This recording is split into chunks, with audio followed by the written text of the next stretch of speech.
and then also finding ways to connect them with other students or other adult leaders that you have with you, right? Being able to pass the baton, if that makes sense. That's one thing Yeah. that we're also very intentional. And we also have Yo, what's going on, everybody? Welcome to the Keys to Student Ministry podcast. I'm your host, Herbert Smyer. You can call me Pastor Herb, that's what the teens call me. And I am the youth pastor of Teens for Truth Student Ministry at Grace Bible Fellowship in Cary, North Carolina. But I have a friend here, and this is Mr. Trae Bremmer in the building. Yo, what's up, everybody?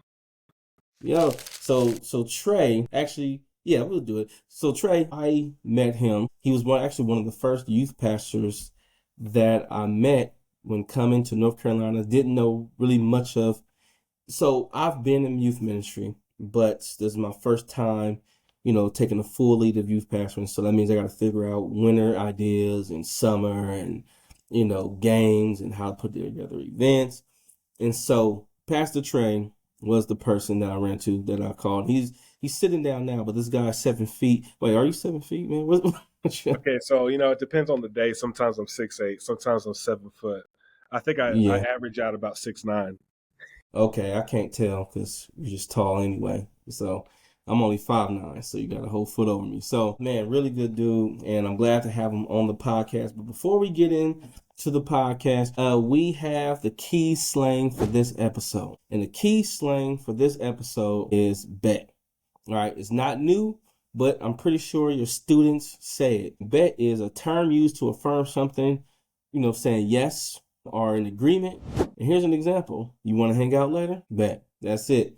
And so if your students give you a response when you ask them, hey, you want to run the soundboard this coming Saturday, Friday, Sunday? All right, bet. That's not disrespect. They agree with you. They want to run the soundboard, and bet is, and it depends on how they say it. It could be like, oh, okay, bet. That means they're really excited. All right. And then bet. It's like, okay, they agree. They're agreeing to do it, but they may not be super enthused, but they agree. They cool with you. All right. And I use that a lot myself, especially when making plans to go over somebody's house or confirming plans. Nothing else needs to be said but bet. Got you. Good. All right. So got that out of the way. So do your students use that term? Do you hear that a lot? Yes, they use bet all the time. That's one that I think that's been around, like you said, for a little while. When you kind of opened it up and said, this one is probably more a common one. But yes, right now, currently to this day, they're still using BET. BET. Yeah. So I'm glad that you're here. We have a good one, and I wanted to start off with this one with Pastor Trae actually being the first guest on the podcast, y'all. So he is the first one on. So he is going to set the standard for all the other youth pastors that's going to come on after him.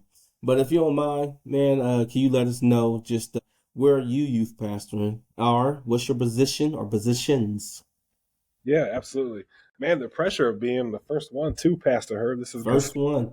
This is really good stuff. But yeah, what's up, everybody? So like Pastor Herb said, so I'm a youth pastor. My title is actually a family ministry pastor, and I serve a church in Apex, North Carolina, called United Church. Just a kind of a quick story of my background. I'm actually originally from Kansas, a small town in western Kansas. I see how you said that. Yeah, Kansas. All right. Kansas, right? Um, but Pastor Herb mentioned I'm like 6'9", 6'8", depending on the day. So I got recruited to play college basketball. So I played Division I basketball at a school here in North Carolina called Campbell University, and so that's what brought me to NC. Ended up doing undergrad there. I did divinity school there too, and I ended up going full time in ministry. So I've been doing college ministry / student ministry, now family ministry for the past like 10 years. And it's been awesome. And so it's been an incredible journey. The church that I'm at now is continuing to grow in this community in Apex, which is really exciting. And I'm just thankful to be a part of what God is doing. Awesome. And then the youth ministry is called United Students. Yeah, that's correct. So we just took the umbrella of United Church being United Church, and then with our student ministry, United Students, baby. Our core values, what we kind of talk about a lot, is just how do we continue to love God, love people, do your best, and have fun. Wow, I don't know why I have to be so complicated, but the students chose our name, We could have just said great students, and then it would have been Hey, over. man, TFT is awesome though. Teams for Truth, baby. I love that. Yeah, yeah, I think they make it. I think the teens really make that name, and so I'm glad that they chose it.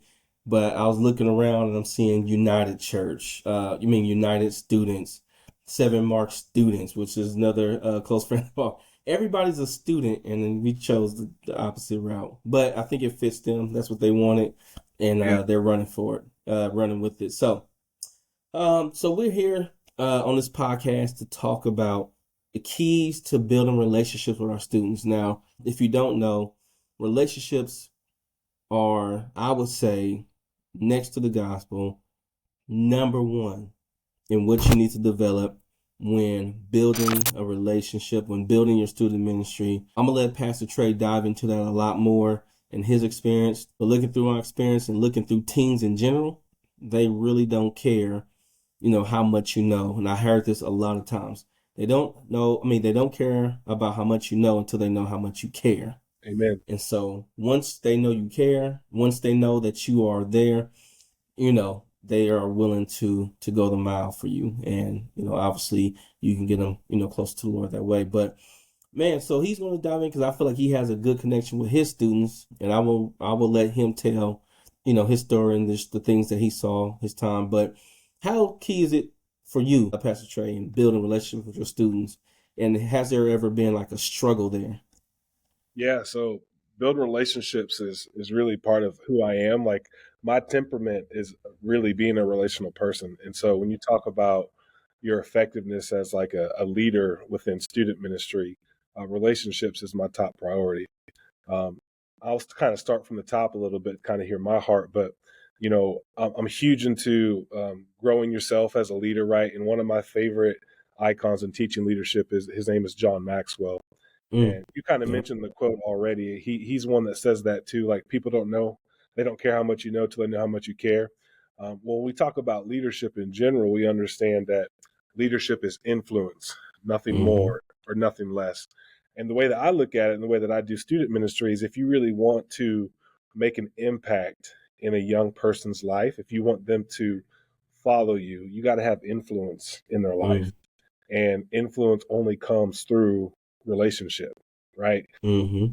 We could talk about this and please let's go back and forth, but like there's never been such a generation that's been so hungry for like real authentic relationships, Yep. because a lot of Yep. what they get around the world today, whether it's through social media or just their daily interactions at school, a lot of it's surface level and a lot of it's fake. And so they Mm-hmm. really do crave like real genuine relationship, and when they find that, it's special to them. And I think as followers of Jesus, right, and especially leading students, that's where we see life change happen in the context of those deep, genuine, and authentic relationships.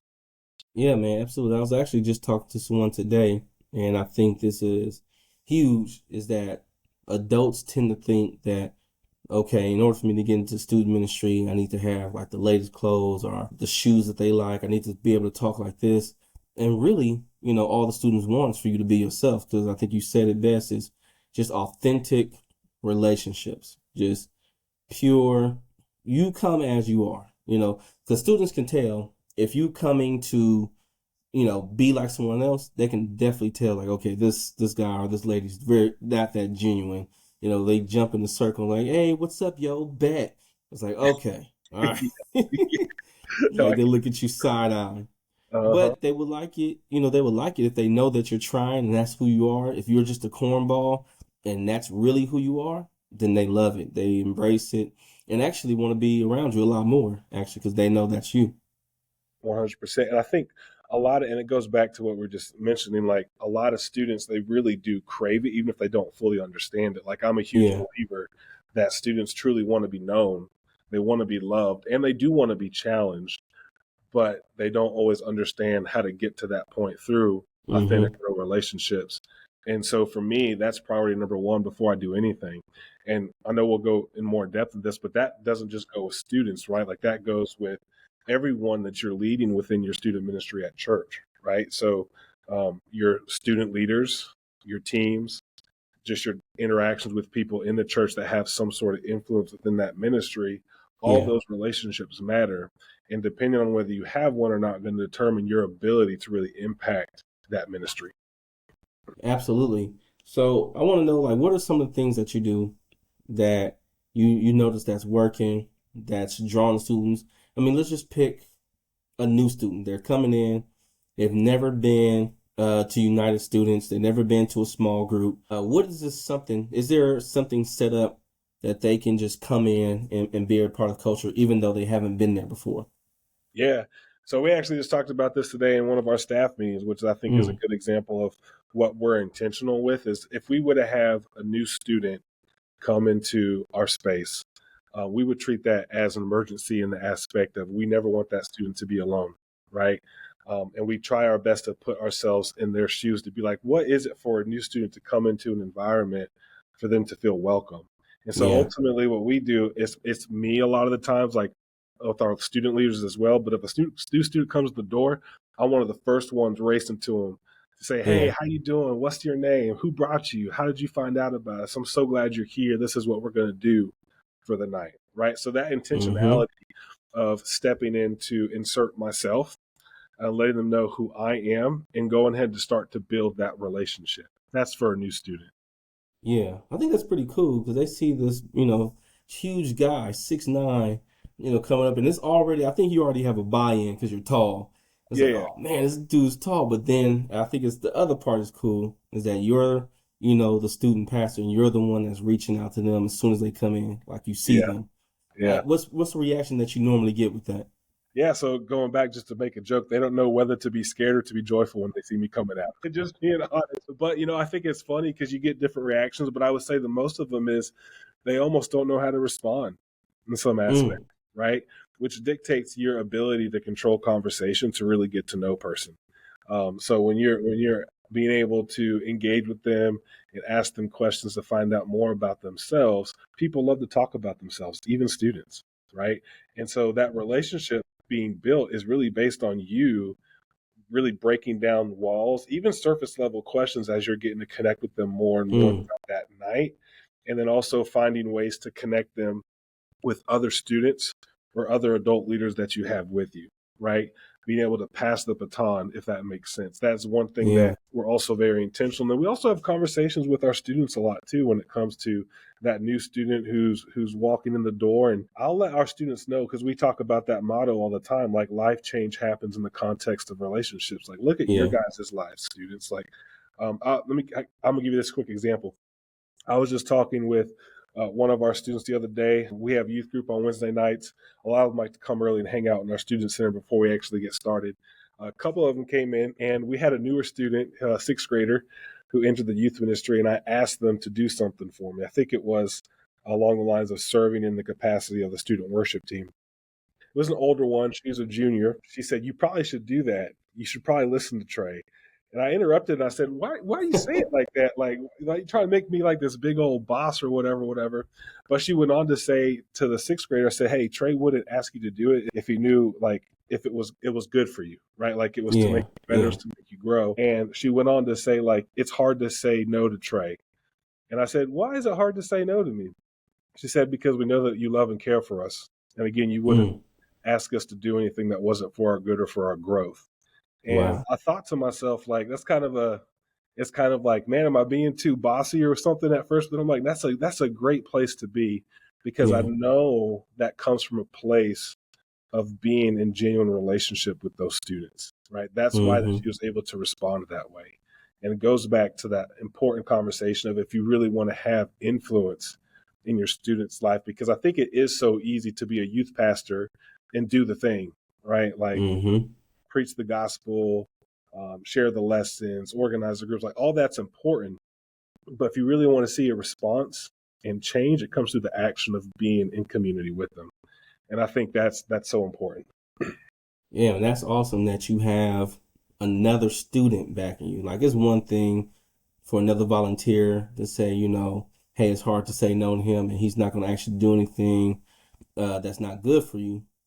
Because it seemed like the students think we're supposed to say that, even though it's genuine as it is. But when another student backs them, it's like, okay, if this student says this, then it must be right because normally students don't speak on behalf of adults, excuse me, in that way to where, yeah, they're like, I'm in support of what he's saying. And again, like you said, through relationship, that student knows, you know, if you ask the person to do something, he's not gonna. And by the way, y'all, like Trae is not a, he's not a boss. He's not gonna demand you to do anything. You know what I'm saying? He's really a nice guy.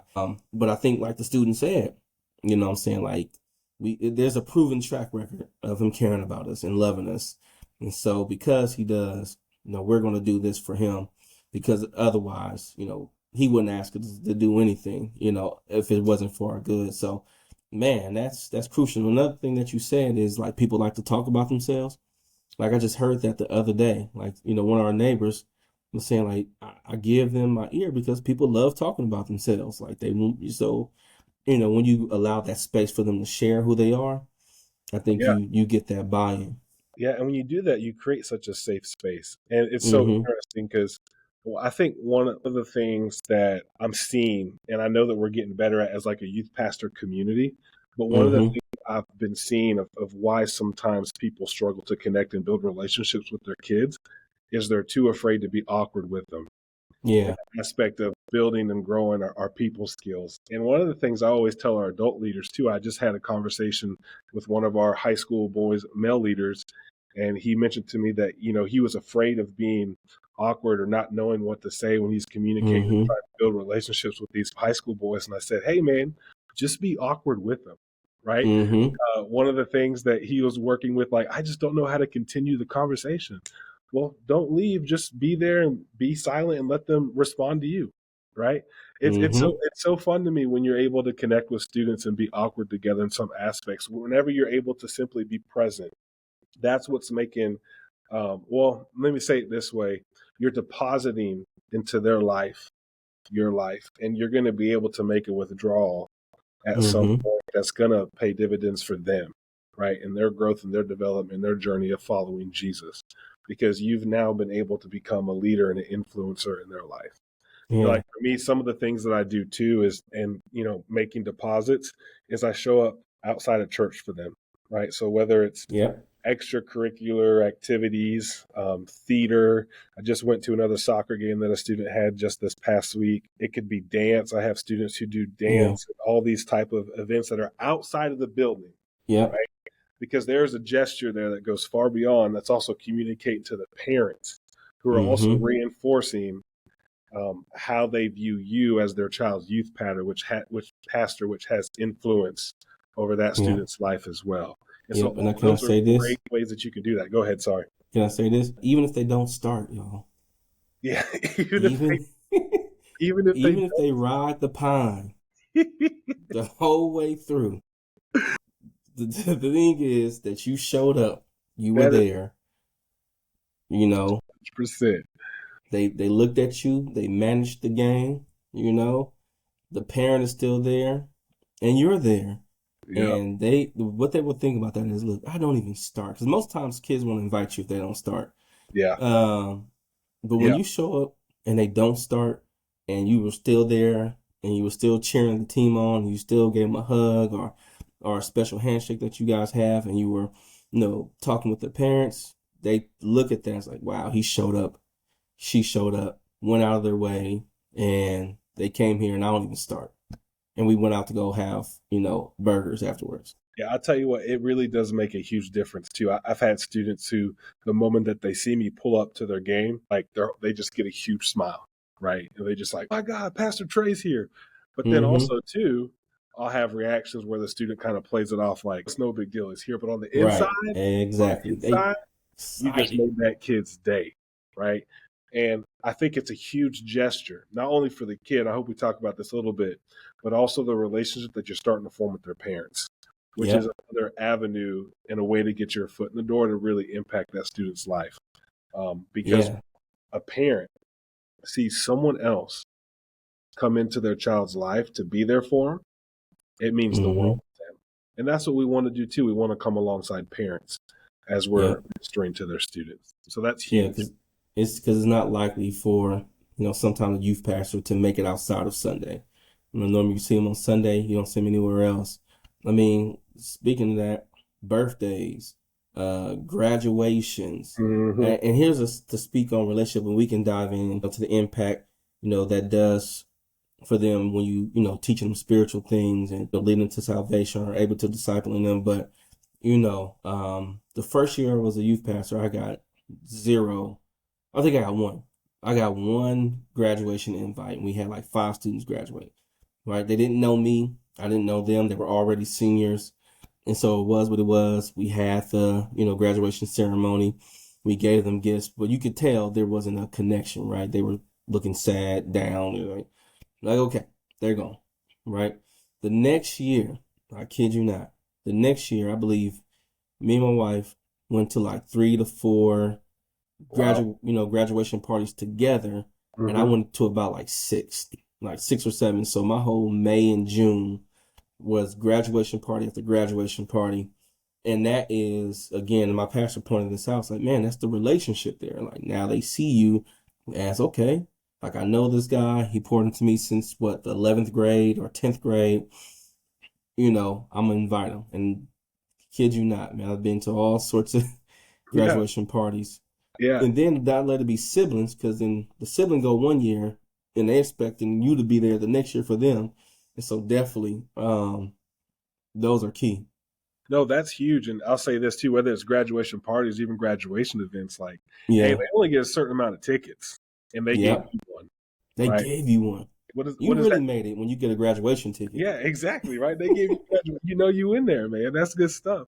But, also too, like you realize how special is that, right? Like you mentioned that you came in and you had a class of students who graduated, and then I don't know what your connection with them to this day is. Maybe it's distant, maybe you don't talk to them a lot. I don't know, It was right? better now. It's better now. Yeah. Yeah, better. But when they coming in, it's like, because they still have siblings that go there, and so, but it's like, you know, and it's okay because they didn't really know me. So to think they knew who I was or how I wanted to be there is like, it's not on them. They're gonna stick to people that's closer. But Yeah. yeah, Well, it's interesting to me too, right? Like the goal when we look at ourselves as youth pastors, at least the way that I look at it, is like I don't want my ministry to a student to stop after they graduate, yeah, right? And I've seen students in ministries that I've come alongside, even ministries that I've been a part of, where students like they kind of come because like their parents require them to come to be involved yeah, because they don't really have like any ties. What I see is because they never really formed a relationship with like a mentor or an adult leader or their youth pastor, they don't really have the connection beyond that, right? And I think one of the things that's so important for a student to have is that connection because they're still going to be doing life and they still need their youth pastor even beyond high school, right? Or they at least need mm-hmm, that relationship or that connection to say, hey, I do have someone that I can look back on, right, and connect with, maybe ask for advice, maybe do my wedding someday when I get mm-hmm. married, right? I just Yeah, recently man. did like 2 weddings just this past year of students who are Wow. previous students of mine, right? And it's because of those connections and relationships that have been built. And I think that's what it means to look like. What does it look like to do life together and community together? So I wanted to mention that. I think that's important. You haven't done weddings yet. I guess next year you'll be catching babies, right? So Yeah. you going up, going up the ladder. So far, I only got to graduation. I got to a college graduation, and so the ones I didn't get invited to their party, no, the college graduation was different. And so yeah, so I'm at that point. Haven't gotten to the marriages yet. Haven't facilitated a wedding yet, but I feel like it might get close. Who knows? I mean, they still in their early 20s. They Yeah. they just No, made it'll happen. 22. It'll happen. I tell you what, I did my first couple, like I said, this past year, and it was special, man. It was really cool. Yeah, Brought back all the memories of all the times where I was leading them in youth, and now they're grown, doing life, and getting married. that's It was crazy. really special.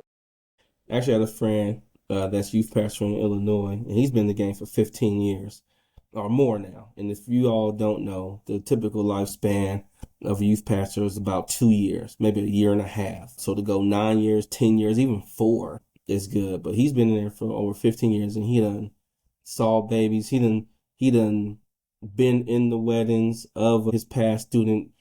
His past student has 2 kids now, have a career, and so Wow. you get a chance to see all that. And at one point came back to help serve and to be a part of the student ministry that way. So right now for us, we at the point to where we have some returnees that was part of student ministry, and then they come back to help serve, and really has been like a really big part student ministry. And I think that's because they know, what goes in it. They've been at the receiving end of it, and so now, they are definitely ready to go. So that's pretty cool. So the question I have for you is that relationship building. You have a solid relationship with them. They know you, you know them, you done been to games, all that. Now, how does that help you in in your teaching, in your discipling, and all the things like trying to like move them closer to Christ? Like, how does that help you in that way? That's a great question. I'll answer that from like me as a leader, right? When I know that I've poured into a kid's life by showing up for them, it gives me more comfortability to be able to speak more directly and authentically to them, Mm-hmm. which I think is so necessary, right? Especially when it comes to speaking truth in love, but then also having accountability. Yeah. Because at one point, as that relationship grows, and I'm not a parent yet, right? We'll be soon, someday. Mm-hmm. But I imagine that shift in that relationship, they almost potentially look at you as like a mom or a dad or like a bigger brother. And so, hopefully they're having real authentic relationships with their parents, but they're able to kind of shift that towards you a little bit. That gives you the authority to be like, look, Yeah. we need to talk about this, right? And it's like I mentioned earlier with that other student, like we know that we're not going to ask you me to do something that's going to put me in a bad place. Yeah. That's why it's hard to say no to you, right? Well, it's that same idea. Like they know that I love them. They know that I care about them. And so that's what we're doing. That's what we're accomplishing is that relationship. I'm able to speak directly to them and their needs. Right. So Mm. as I'm sharing the gospel, as we're doing our messages and our Bible studies, because I'm involved in their life, I know what's going on. I know what's happening. And that just gives me a, just a just a grander scope of what I can do to better walk alongside them. So that's a great Absolutely. question. That's the benefit of definitely Absolutely. having deep relationships. Mm. So do you think that, makes it a lot easier because you do know, my hand's huge in this camera. But that means you do know what's going on with them. You do know their family dynamics and all that. That it does do, I guess it allows them, or they allow you to come into their world a lot easier. Yeah, absolutely. And there's just a level of comfortability there too, especially when Yeah. life is throwing challenges at them, right? And they're by no means walking this easy path, right? They're still Mm. dealing with their stuff. And so when you have that comfort, um, of knowing that you have a relationship with your youth pastor, you have a relationship with that kid, it brings an additional safety net for Mm. for me to come alongside and work with them and walk with them. Because that's already been established. They know they always have um, Trae to fall back on or to ask for help or for ask for guidance or figure out what we need to do next in pursuing my faith and working on that journey. So absolutely 100%. It definitely makes it easier. It makes it go deeper as well. It's no longer surface level. Mm. And I think, it's just so cool because there's so many wins that come with building such deep relationships in the aspect of it's good for them because they're learning what it means to be in community, which is one of the things that the church desperately struggles with, Yeah. just general capital C church, that we want to Mm-hmm. live in these silos and we think that we can just do life alone. We don't know the difference between relationships and acquaintances. And when they get to experience that with you, then they're starting to realize, oh, this is what Jesus really talks about what it means to Yeah. love each other, right? Which I think is the goal. You're not just talking about it, you're showing them. Mm-hmm. Absolutely. And now I'm glad you brought that piece up because, you look at the life of, Jesus and disciples, and there was a relationship starting. And they didn't get immediately right into the casting out devils and ministry journeys but it was, hey, come hang with me, come eat. We'll go to this festival. We'll go to this wedding. You can see how I operate there, And as you continue to know me, I know you. He already doing fully, but that you get a chance to know me is like, all right, now you can trust me. You can trust me. And they've seen that over and over again, even some scary ways. Yeah. Or boat's about to, you know, capsize in the middle of a storm. And Yeah. he said they ain't had no faith. That's crazy. But yes, that, seeing, and I think that's a good point, seeing you in different moments, like seeing who you are at their house, at their game, in the church, or running into you at Walmart or Aldi or something like that. For y'all who don't have an Aldi, that's a grocery store. But running into you there, like, how are you there? Yeah. 100%. And so we've been talking about too, like, the keys of student ministry. And again, I'm just thinking of all the benefits, like, we haven't even talked about the idea of like what these relationships do when it Yeah. comes to coming alongside you to help you grow the ministry. All right, go ahead, man. Like, Share that. I'm thinking about all the students that have gotten connected here specifically at our student ministry, United Students, because the original student got connected and they felt comfortable enough bringing their unchurched friend Yep. to youth group, and now that student's gotten connected and is bringing their family to church, right? Mm-hmm. And I guarantee you that never would have happened if they didn't have a stable, comfortable relationship with that community. And I think I just think you can't get any better than that. Like, those are the best stories, right? How people get Yeah. connected to Jesus because of loving relationships they have in those communities already. Yeah, absolutely, man. And, seeing that firsthand where one student comes in, invited his friend, and then his friend, as he did, invite his friend. And Hmm. then actually all of them are in college now, but you see that, domino effect. Are they bringing friends to the event? And, and you really know you got it when they invite them to Sunday service, right? Forget the games and the activities. Like, I'm bringing you to church and I want you to hear, right? And I want you to see what I see and I want you to be around what I'm around. And I always tell the students that, when you invite people, because I'm a product of somebody inviting me to student ministry, and I, gave my life to the Lord then. And I was 18 years old. And so the power of inviting people, to church, taking a load off of yourself and, feeling, anxious about doing so, just bring them in. And I think you said this, said just bring them to church and we'll do the rest. He hasn't said it on this podcast, but he said it to me before. But when they see all that and they see even at these events that you're just a regular guy, the youth pastor's not looking down on me or trying to judge me about what I'm wearing. But hey, the youth pastor has locks, or hey, the youth pastor, played basketball, or, he loved video games too. He probably beat me in a couple of matches, but you know what I'm saying? Like, it's cool. Like, you can come. I think they want to know that, it's cool to come here. Like, Absolutely. it's okay. Like, you can definitely come, and it's not church as you think. Absolutely. And I will second that real quick. That's a good tip. I've experienced that here and it's been great. If you do work out with your students to bring a friend, if you tell them that hey, you get them here, I'll take care of the rest. They do bring Mm-hmm. them.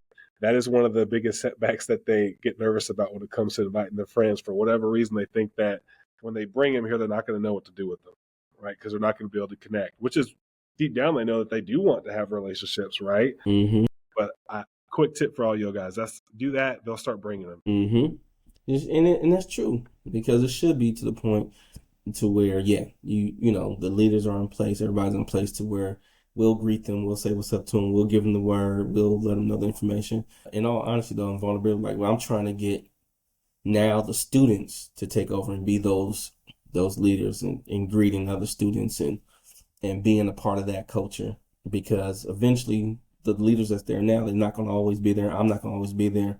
But if you like build that type of culture, that's what we're striving to do. It's not there yet, but Well, that's you're the doing goal. it.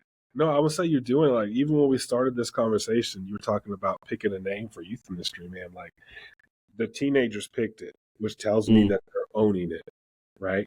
And you've been there for a few years now. That culture is taking place and it's starting to grow on top of each other. And you're going to see dividends pay off when these students continue to go through your program and they're going to come back and contribute. They're already going to have instilled inside of them Pastor Herb and how he does youth ministry and how we want this environment to be like.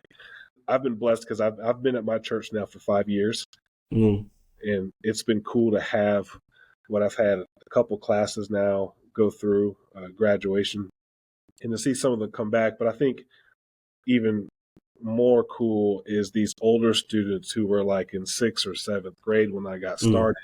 Now they're juniors and seniors, and to see them kind of take charge naturally because that's what they're used to, right? That's what they Yeah. see when it comes to newer students come into this youth group and how it just kind of pours out of them the kind of culture that we want in greeting students and engaging with them and being willing to put themselves second or to put others first. It's so cool. And that's happening for you right now. That's so cool. Yeah, man. It's definitely, good to see. Um, and so I think only from here, when you have that, I guess, type of environment, um, they begin to get active and do different things, within the ministry. So right now we have a student, planning team, right? To where they plan our events, pretty much. They plan it. And I saw that because you see the relationships from one relationship to another student, right? And then let's just face it, we're getting old and we don't have those same ideas of what fun is to them. Yeah, Like their fun is wanting to pie me. It's like, oh yeah, so the winter, so we have a costume party coming up on the 26th.